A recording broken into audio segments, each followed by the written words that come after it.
Hello, ladies and gentlemen, Rapichas here.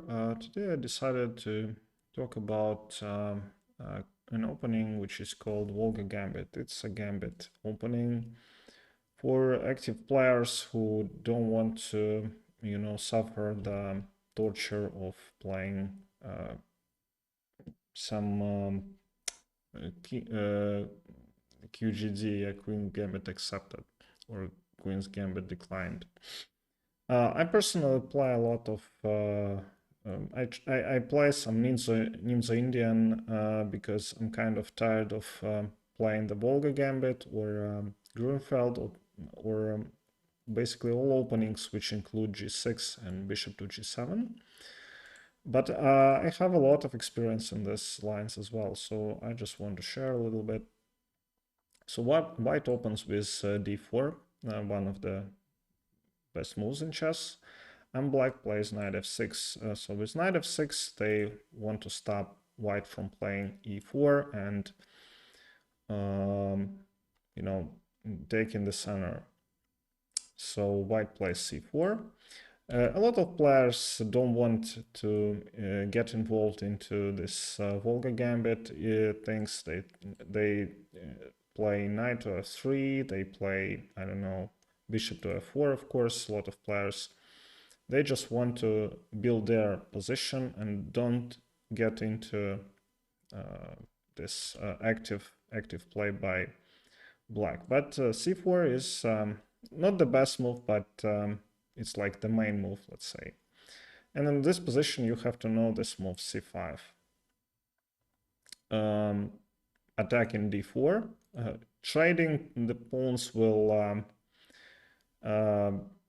it will be something similar to Marozzi bind, but I personally play knight f3 here, but a lot of players will play d5, and black plays b5. So very strange looking move if you are like under, let's say, 1700 player, then hard to play this, looks weird, but somehow it forces white to take the pawn, and black plays a6. So white removed one pawn from center, and white actually opens this A and B files for black, which are essential in this opening because black will get a lot of counterplay along these lines. So black plays a6, and white continues to take the pawns. Some players play b6. It's actually some sideline, but I see a lot of players playing like this on the internet. It's nothing special. You just play d6 and then capture it with the queen, and you have like normal position. Then just you have to try to trade this light square bishop to knight on f3, and black is okay. But b takes a6 is main line. And here you can both capture on a6 or play g6. But engine suggests that bishop a6 is the best move. Knight c3, g6, preparing to play bishop to g7. And white plays e4. So this is, for me, the main line. Another main line for white is knight f3 and g3, bishop to g2. And but you just have to know this in order to start playing like this, black traded. So I want to say that in this position, black gets something in return. Yeah, you better play d6 here, not to allow e5 and forcing your knight going back. So what's happening here? Black is down a pawn, but white has lost the right to play castles, and black gets this like counterplay on this files. Engine suggests something like this. queen to e2, okay, and let's say rook to b8. Even though white is better overall, but it's extremely hard to make a move and not to blunder something, yeah, because black can actually go for an endgame. They can, in Volga Gambit, black has a lot of options even later in the game.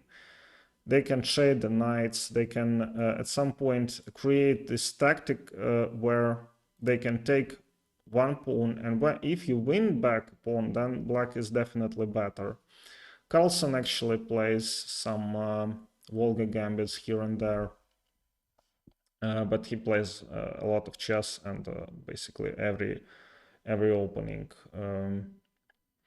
So this is the main line, and what other which thing which I wanted to mention is that you don't have to know a lot in Volga Gambit. It's actually not a first opening. It's somehow a closed game, and the development of pieces is similar in most of Volga Gambit lines.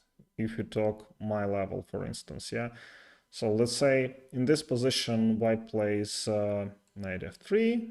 I play d6 here, g3, bishop to g7, castles, and knight b to d7. So engine says that black is doing basically okay. Here the normal play is to play knight to b6 and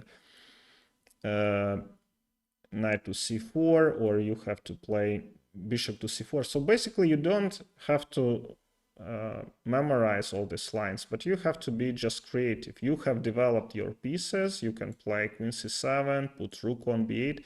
You have a lot of